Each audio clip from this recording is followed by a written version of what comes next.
Hello नमस्कार, आप सभी का बहुत-बहुत स्वागत है हमारे चैनल स्टडी ग्रुप हिंदी में। तो जैसे कि आप लोग जानते होंगे कि हमारे चैनल के माध्यम से Hindi, TGT, PGT, net, JRF, JIC और टेट, सुपर टेट आदि एग्ज़ामों की तैयारी कराई जाती है। और जो लोग चैनल पे नए हैं, चैनल को सब्सक्राइब ज़रूर कर लें। वीडियो अच्छा लगे तो लाइक, शेयर ज़रूर करें, कमेंट करें और कहीं भी डाउट होता है तो प्लीज़ कमेंट हमें ज़रूर करें, ठीक है? और आज हम भक्ति आंदोलन यानी कि भक्ति काल के को समझेंगे। भक्ति काल का कुछ पॉइंट हमने पहले करवा दिया था। जिन लोगों ने वीडियो को नहीं देखा है वो चैनल पे जाकर वीडियो को ज़रूर देख लें, ठीक है? और उसका जो नेक्स्ट पार्ट है, दूसरा पार्ट यानी कि भक्ति काल का एक साथ भक्ति काल को नहीं समझा जा सकता है क्योंकि बहुत लेंदी ये जो इसका लेक्शन है बहुत बड़ा है, तो एक साथ एक वीडियो में तो नहीं कवर हो सकता है। इसलिए इसके थोड़े-थोड़े से पार्ट बना के थोड़ा-थोड़े से पॉइंट लेकर के इनको समझाया जा रहा है और ठीक है?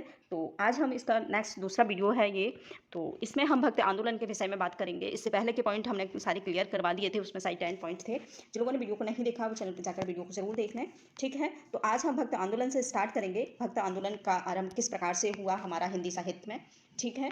तो पहला पॉइंट है, आप सभी से रिक्वेस्ट है कि पॉइंटों को ज़रूर डालते चलें साथ में, वरना कुछ याद नहीं रहेगा आप सभी को। तो पॉइंटों को ज़रूर नोट करें साथ में, ठीक है? तो पहला पॉइंट है इसमें, भक्ति आंदोलन की शुरुआत दक्षिण भारत में अलवार भक्तों से और नैनार भक्तों से मानी जाती है। जैसा कि हम लोग जानते हैं कि जो हमारे भक्ति आंदोलन का स्टार्ट हुआ हमारे हिंदी साहित्य में, तो वो दक्षिण भारत से माना जाता है और दक्षिण भारत में 2 समूह कार्य कर रहे थे। एक था नैनार भक्त और दूसरा अलवार भक्त, ठीक है? तो नैनार भक्त शैव के उपासक थे और अलवार भक्त वैष्णव के उपासक थे, ठीक है? इसके साथ दूसरा पॉइंट बनता है हमारा, दूसरा पॉइंट है, अलवार भक्त मूल रूप से वैष्णव माने जाते थे और नैनार भक्त जो थे वो मूल रूप से शैव भक्त माने जाते थे, यानी कि शैव के उपासक थे, ठीक है? इसके साथ हम दूसरा पॉइंट लेंगे। इसके दूसरा पॉइंट है कि उत्तर भारत में जो भक्त आंदोलन का आरंभ हुआ वो रामानंद से माना जाता है, ठीक है? ये बहुत इंपॉर्टेंट पॉइंट है, इस बहुत महत्वपूर्ण है एग्जाम के अकॉर्डिंग, तो आप लोग इसे ज़रूर नोट करें कि उत्तर भारत में जो भक्ति आंदोलन आरंभ हुआ वो किसके माध्यम से हुआ है। तो ये जो उत्तर भारत में भक्ति आंदोलन का आरंभ रामानंद से माना जाता है। इसके साथ एक युक्ति भी है, द्राविड़ उपजी लाए रामानंद, ऐसे करके एक यहाँ लिख लेते हैं आप लोग, द्राविड़ उपजी लाए रामानंद, ठीक है? लाए रामानंद, तो ये एक कहावत है, ठीक है? कि जो भक्ति आंदोलन द्रविड़ यानी कि उत्तर भारत में स्टार्ट हुआ और वो दक्षिण भारत में स्टार्ट हुआ और उत्तर भारत में जो लाए वो रामानंद के द्वारा लाया गया था। तो इसके ये कथन है, इसको भी आप लोग याद रख लें। ये कबीरदास का कथन है, कहीं कहीं इसको सत्येंद्र का माना जाता है, कोई कोई इसे सत्येंद्र का कथन मानते हैं कहीं, और रामानंद का कथन मानते हैं। इस चीज़ को आप लोग नोट करके और दोनों ही ऑप्शन आप लिख लेंगे, और कबीरदास जी भी और सत्येंद्र भी, ठीक है? ज़्यादातर इसका जो ऑथेंटिक माना जाता है वो कबीरदास को माना जाता है इस युक्ति के विषय में, तो आप ऑथेंटिक करके कबीर को डालें और इसके साथ जो दूसरा है वो सत्येंद्र को डालें, ठीक है? तो हमारे उत्तर भारत में जो उसका आरंभ हुआ भक्ति का, तो रामानंद के माध्यम से हुआ है, ठीक? रामानंद अलवार भक्तों के भक्त थे, ठीक है? इसके बाद जो दूसरा पॉइंट है हमारा, महाराष्ट्र में दूसरा पॉइंट आप लोग डाल लें इसमें, महाराष्ट्र में भक्त आंदोलन का आरंभ 2 संप्रदायों के माध्यम से हुआ, जिसमें एक संप्रदाय वारकरी संप्रदाय, बहुत इंपॉर्टेंट ये संप्रदाय माना जाता है, बहुत महत्वपूर्ण है एग्जाम के अकॉर्डिंग। तो वारकरी संप्रदाय के बहुत बार आता है कि वारकरी संप्रदाय के जो प्रवर्तक हैं वो कौन हैं, ये भी आप लोग इस बात को भी समझ लें अच्छी तरीक़ा से कि जो वारकरी संप्रदाय था वो इसके 2 प्रवर्तक माने जाते हैं। अलग अलग मत है, कोई लोग इसे पुंडरीक का मानते हैं और कोई लोग इसे नामदेव का मानते हैं, तो ठीक है? कोई इसके प्रवर्तक पुंडरीक को मानते हैं, कोई नामदेव को मानते हैं, तो आप लोग दोनों ही इसको अपने ऑप्शन अपने ध्यान में रखें, ठीक है? इसके साथ अब दूसरा पॉइंट बनता है कि महानुभाव संप्रदाय, जो दूसरा, हाँ सॉरी पॉइंट नहीं है ये, इसका दूसरा वो है पार्ट, ठीक है? 2 संप्रदाय चले थे, एक वारकरी संप्रदाय और दूसरा महानुभाव संप्रदाय, ठीक है? वारकरी संप्रदाय के प्रवर्तक पुंडरीक माने गए और नामदेव, और महानुभाव संप्रदाय के जो प्रवर्तक थे वो चंद्रधर को माना गया, ठीक है? इसके बाद और भी जो जगह थी वहाँ भी कुछ लोगों ने साहित्य इसका आंदोलन किया, भक्त आंदोलन स्टार्ट किए, उसमें इन लोगों के नाम हैं, ये भी आप लोग पॉइंट डाल के लिख लें ज़रूर, असम में, उड़ीसा में, सब जगह, ठीक है? तो इसके साथ असम में जो स्टार्ट किया वो शंकर देव ने स्टार्ट किया था, ठीक है? उड़ीसा में जो स्टार्ट हुआ वो पंचसखा इसलिए कहा जाता है कि ये 5 लोगों का समूह था, 5 लोगों के समूह के माध्यम से उड़ीसा में जो भक्त आंदोलन स्टार्ट हुए थे तो उन्हें पंचसखा नाम दे दिया था, इसीलिए इन्हें पंचसखा कहा गया उड़ीसा में, ठीक है? गुजरात में आखा और बंगाल में चैतन्य महाप्रभु, इन लोगों के माध्यम से जो हमारे भारत में, पूरी एशिया में जो भक्ति का मतलब स्टार्ट हुई, भक्ति भावनाएं स्टार्ट हुई, भक्ति साहित्य स्टार्ट हुआ, इन प्रमुख लोगों के माध्यम से स्टार्ट हुआ। ठीक है, तो ये लोग बहुत ही महत्वपूर्ण हैं, आप लोग इन्हें कभी नहीं छोड़ेंगे। इसके बाद दूसरा हम पॉइंट बनता है हमारा, आदि स्थानों पर विद्वानों के द्वारा संत भक्ति भावना का आरंभ हुआ। ठीक, इसके बाद बात करते हैं हम भक्ति काव्यधारा की। तो भक्तिकालीन जो भक्ति काव्यधारा हमारी हिंदी साहित्य में दो भागों में बांटी गई, एक निर्गुण साहित्य काव्यधारा और एक सगुण काव्यधारा। निर्गुण काव्यधारा के दो भाग किए गए, एक संत काव्यधारा, एक सूफी काव्यधारा। और सगुण काव्यधारा के भी दो भाग किए गए, एक राम भक्ति काव्यधारा, दूसरा कृष्ण भक्ति काव्यधारा। ठीक है, इस प्रकार से हमारा जो हिंदी साहित्य में जो काव्य भक्ति काव्य स्टार्ट हुआ, भक्त काल स्टार्ट हुआ, वो आरंभ इसका इस तरीका से माना जाता है।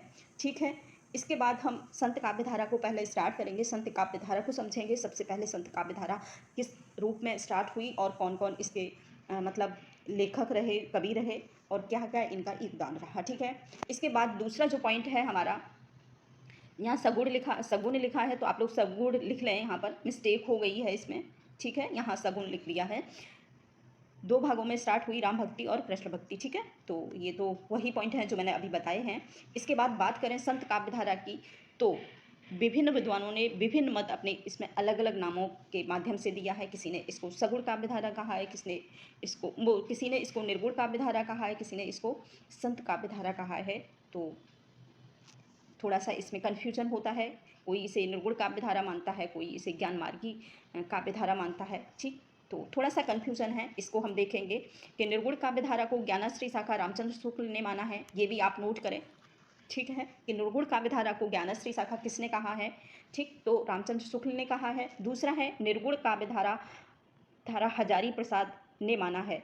तो निर्गुण काव्यधारा हजारी प्रसाद का मानना है कि इसको जो निर्गुण काव्य धारा थी वो हजारी प्रसाद इसको नाम देते हैं। इसके बाद है रामचंद्र शुक्ल, गणपत चंद्रगुप्त और परसराम। ठीक है, आदि विद्वानों ने इसको संत काव्य धारा का नाम दिया है। ठीक है, तो ये थोड़े छोटे छोटे से पॉइंट हैं, सिर्फ याद रखने के मतलब ध्यान में रखना है कि किसने किसको माना है। तो निर्गुण काव्य धारा जो माना है वो आचार्य रामचंद्र शुक्ल ने माना है, हजारी प्रसाद इसे निर्गुण मानते हैं, और गणपत चंद्रगुप्त, परशुराम और राम कुमार वर्मा ये तीनों ही इसको संत काव्य धारा का नाम देते हैं। ठीक है, निर्गुण काव्यधारा अब समझेंगे कि निर्गुण काव्यधारा क्या थी। निर्गुण काव्यधारा के विषय में हम बात करेंगे तो निर्गुण काव्यधारा वो काव्यधारा थी, वो लोगों के समूह था जो अपने ईश्वर को किसी मूर्त या फिर आकार के रूप में नहीं मानते थे। ठीक है, वो एक निराकार के रूप में उसको अपने ईश्वर को मानते थे, और जो उसकी वंदना करते थे वो किसी रूप की वंदना नहीं करते थे, एक निराकार ब्रह्म की वंदना करते थे। इसीलिए इसको निर्गुण काव्यधारा का नाम दिया गया था आचार्य रामचंद्र शुक्ल के द्वारा। ठीक है, इसके बाद संत काव्यधारा के कुछ पॉइंट हैं, हम लोग नोट करेंगे। ठीक है, संत काव्यधारा के प्रथम कवि के रूप में किसे माना जाता है? बहुत इंपॉर्टेंट प्रश्न है कि संत काव्यधारा का जो प्रथम कवि है वो किसे कहा जाता है। इसमें भी विद्वानों के अलग अलग मत हैं। कुछ विद्वान कबीरदास को मतलब पहला कवि मानते हैं, रामचंद्र शुक्ल यानी कि रामचंद्र शुक्ल, हजारी प्रसाद, रामस्वरूप चतुर्वेदी। ठीक है, ये कुछ कवियों के नाम हैं। ठीक, उनको हम देख लेते हैं, रामचंद्र शुक्ल, हजारी प्रसाद द्विवेदी। ठीक है, और रामस्वरूप चतुर्वेदी कबीर को संत काव्यधारा का प्रथम कवि मानते हैं। ठीक, इसके बाद अब जो एग्ज़ाम आता है वो थोड़ा सा क्या कहें कि पॉइंटों के उस पर आता है, और नॉर्मली प्रश्न बनकर नहीं आता है। अगर हम डीप से नहीं पढ़ेंगे तो इन छोटे छोटे क्वेश्चन को भी नहीं कर पाते हैं, नहीं एग्ज़ाम में हो पाता है। तो इन छोटे पॉइंटों को आप ज़रूर याद रखें अपने मन में। ठीक है, ध्यान रखें इनका। दूसरा पॉइंट है, दूसरा जो समूह है उनका मानना है, दूसरे समूह के लोगों में हैं राम कुमार वर्मा, गणपत चंद्रगुप्त आदि। विद्वान नामदेव को हिंदी का वो संत काव्य का प्रथम कवि मानते हैं। ठीक है, तो इसमें आप लोग याद रखें कि दो मत स्टार्ट हुए। कुछ लोग मतलब कबीरदास को प्रथम कवि मानते हैं संत काव्य धारा का, और साथ में ही कुछ लोग नामदेव को भी प्रथम कवि मानते हैं। वो इसलिए मानते हैं कि क्योंकि जो नामदेव थे ये वारकरी संप्रदाय के, इन्होंने हमने ऊपर बताया था कि ये महाराष्ट्र में इन्होंने अपना संप्रदाय स्टार्ट किया था, वारकरी संप्रदाय। इसमें दो लोग थे, वारकरी नामदेव और पुंडरीक। ठीक है, तो पुंडरीक को लोग कम मानते हैं, लेकिन नामदेव को मतलब ज़्यादा इम्पोर्टेंस दिया जाता है। और नामदेव ने क्या किया था कि ये सगुण और निर्गुण काव्य दोनों धारा के कवि माने जाते हैं, ठीक है। ये चीज़ आप लोग याद रख लें, ये बहुत बार एग्जाम में बनता है प्रश्न कि जो नामदेव हैं किस काव्य धारा के कवि हैं, ठीक है। कभी संत काव्य धारा के, निर्गुण काव्य धारा के, या फिर दोनों के। तो माना जाता है कि नामदेव जो हैं वो संत और निर्गुण, ठीक है, दोनों काव्य धारा के कवि माने जाते हैं, ठीक है। तो इस प्रकार से नाम कुछ विद्वान इनको नामदेव को भी संत काव्य वो क्या बोलते हैं, कवि मानते हैं, पहला कवि, ठीक है, संत भक्त काल का। इसके साथ दूसरा पॉइंट है हमारा, अतः हम कह सकते हैं कि सर्वसम्मत के अनुसार संत काव्य धारा के कबीरदास को ही माना जाता है। इसके साथ मतलब क्लियर भी कर दिया है कि मतलब अगर ऑथेंटिक रूप से कहा जाए तो संत काव्य धारा का जो प्रथम कवि है वो नामदेव नहीं है बल्कि कबीरदास जी हैं, ठीक है। इसके बाद नेक्स्ट दूसरा पॉइंट है कि संत शब्द के विषय में निम्नलिखित विद्वानों का अलग अलग मत है, ठीक है। तो हम देखेंगे कि संत जो शब्द है उसमें विद्वानों का क्या अलग अलग अपना मत प्रस्तुत करते हैं। तो देख लेते हैं, 3 पॉइंट हैं इसमें। सज्जन, संत शब्द का कुछ लोग संत शब्द का जो अर्थ है वो सज्जन से मानते हैं, ये ज़्यादा मतलब इम्पोर्टेंट नहीं है, बस जान लेना है आप सभी को, ठीक है। और कुछ लोग संत शब्द का अर्थ शांति से मानते हैं, इसमें पीताम्बर बर्थवाल इसका नाम दिया हुआ है, ठीक है। दूसरा है संत शब्द का अर्थ सत्यता की खोज करने वाले से मानते हैं, परशुराम चतुर्वेदी, ठीक है। ये इस प्रकार से इनके नाम दिए हैं। इसके बाद हम देखेंगे विशेषताएं, संत काव्य की क्या क्या विशेषताएं रहीं। जैसा कि हमने बताया था, सबसे पहले हम संत काव्य को समझेंगे, उसके बाद सूफी काव्य को समझेंगे, उसके बाद सगुण काव्य को समझेंगे, उसके बाद राम भक्ति और कृष्ण भक्ति काव्य को समझेंगे, ठीक है। तो ये वीडियो थोड़ा सा मतलब जो सीरीज़ है थोड़ी सी बड़ी हो सकती है, इसके 1 2 3 करके हम डाल देंगे वीडियो में और आप लोग उसे आराम से देख सकते हैं। तो सबसे पहले हम विशेषताएं देखेंगे संत काव्य की, ठीक। तो विशेषताओं को हम 2 रूपों में बांटेंगे, ठीक। जो संत काव्य की विशेषता है हम 2 भागों में इसको रखेंगे, एक तो भावगत, ठीक है, और दूसरा है काव्यगत, यानी कि काव्य किस प्रकार के लिखे जा रहे थे और भावनाएं किस प्रकार की थी हमारी संत काव्य धारा की जो विशेषताओं में, ठीक है। तो पहला हम देखेंगे भावगत विशेषताएं क्या रही हैं। पहली विशेषता है अनिश्चित दार्शनिकता का आधार, ठीक है। तो इसका हम पहले और प्रमुख विशेषता देखेंगे संत काव्य की कि अनिश्चित दार्शनिकता का आधार था। इसमें कोई विशेष दार्शनिक तत्व नहीं स्थापित हो रहे थे इस परंपरा में। तो क्या था कि लोग बस भगवान को तो मानते थे, लेकिन किसी एक भगवान को, जो इस संत काव्य के जो प्रवर्तक थे, जो संत काव्य के समूह के लोग थे, वो किसी एक चीज़ को नहीं मानते थे। अनिश्चित था इनका दार्शनिक जो था, वो किसी एक भगवान के प्रति अपनी भावनाओं को उजागर करना नहीं था। इनका एक जो मानना था वो सर्व ईश्वर सर्व जगह है, एक ईश्वर है, ठीक है। और उन्हें किसी मतलब रूप आकार में नहीं मानना था। तो सबसे पहली जो इनकी विशेषता है अनिश्चित दार्शनिकता का आधार था। दूसरा है निर्गुण धर्म, यहाँ धर्म की लिखा हुआ है, आप लोग धर्म लिख लें, ठीक है। धर्म की उपासना, यानी कि जे किसी मतलब किसी आकार और रूप रंग के आधार पर किसी भगवान की उपासना नहीं करते थे। इनका जो भगवान था निर्गुण लोगों का, इनका भगवान था वो अनिश्चित आकार का था, अनिश्चित रूप का था, अनिश्चित काल में था। तो इनका जो निर्गुण काव्य लोगों का जो उपासक थे, उनका कोई भगवान के प्रति कोई रूप आकार, कोई निश्चित आकार नहीं था, कोई रूप रंग नहीं था। जैसे कि हम राम हैं या मुस्लिम हैं, मुस्लिम अल्लाह को करेंगे, राम को हिंदू लोग राम को करेंगे और शिव की उपासना करेंगे, ऐसा इनका लोगों का मानना नहीं था। ये किसी मतलब उपासना करते थे, लेकिन इसके लिए उपासना नहीं करते थे कि किसी निश्चित आकार का जो भगवान है हम उसी की उपासना करेंगे, ऐसा इनका मानना नहीं था, ठीक है। इसके बाद दूसरा जो पॉइंट था, इसके साथ बहुत सारे मतलब इसके बाद इनका जो नेक्स्ट पॉइंट था गुरु की महत्वता।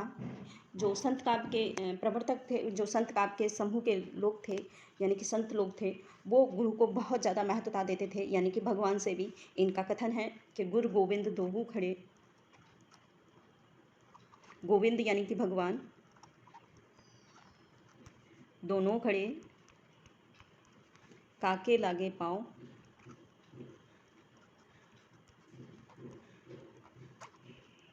बलिहारी गुरु आपने,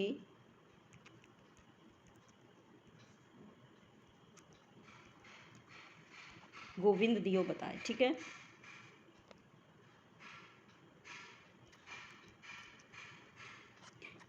ऐसा माना जाता है कि ये लोग भगवान से ज़्यादा अपने गुरु को महत्वता देते थे, और इनका मानना था कि अगर गुरु की शरण में होंगे तो भगवान हमको मिल ही जाएगा, और अगर ऐसे हम भगवान की सिर्फ पूजा करेंगे तो भगवान मेरे सामने होगा तो भी हम भगवान को प्राप्त नहीं कर सकते हैं।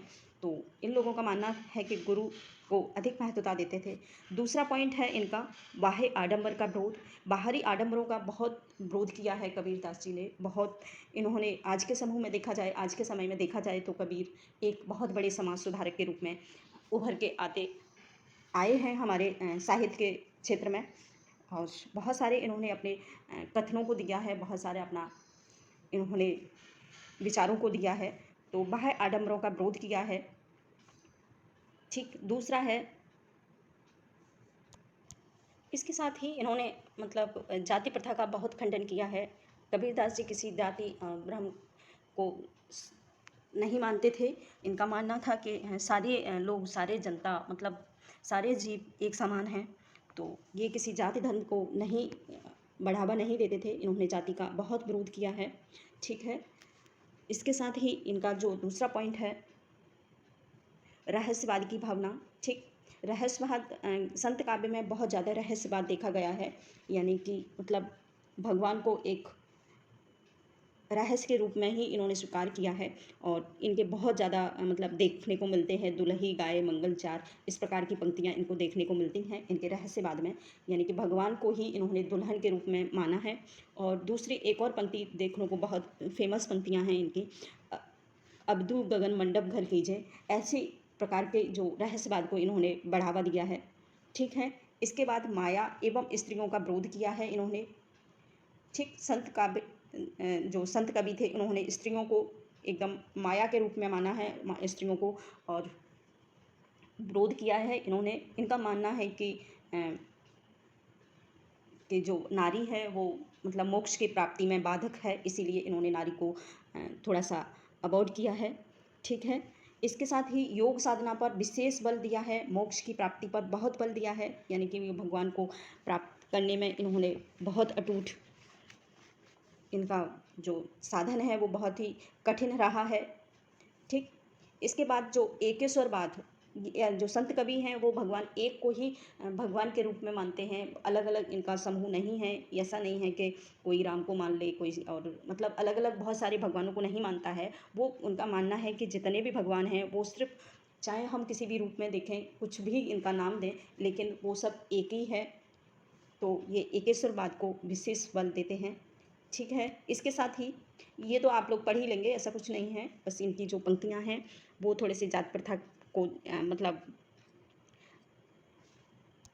इसके बाद हम देखेंगे कि संत काव्य की काव्यगत विशेषताएं क्या रही हैं, काव्य इनका किस प्रकार से रहा था। तो भाषा इनकी पंचमेली खिचड़ी या उलटबासियों का प्रयोग इन्होंने किया है संत कवि लोगों ने। ठीक है, दूसरा है काव्य का रूप। काव्य का रूप इनका मुक्तक रहा है, इन्होंने किसी प्रबंध काव्य या महाकाव्य की रचना नहीं की है। तो इन्होंने जितने भी संत कवि रहे हैं उन सब ने टोटल सब ने मुक्तक काव्य ही लिखे हैं, और मुक्तक काव्य ही इनका विशेष रहा है, काव्य का महत्व, काव्य का रूप, सॉरी। ठीक है, और इसके बाद है दोहा। दोहा और छंद, तो इन्होंने जो अपने छंदों का प्रयोग किया है काव्य में, वो दोहा, शब्द, शब्द यहाँ लिखा है ना, शब्द लिख दिया है, शब्द और रमेनी फाग, इस प्रकार के इन्होंने अपने काव्य में मतलब छंदों का प्रयोग किया है। फाग काव्य लिखे हैं, दोहा छंद लिखे हैं।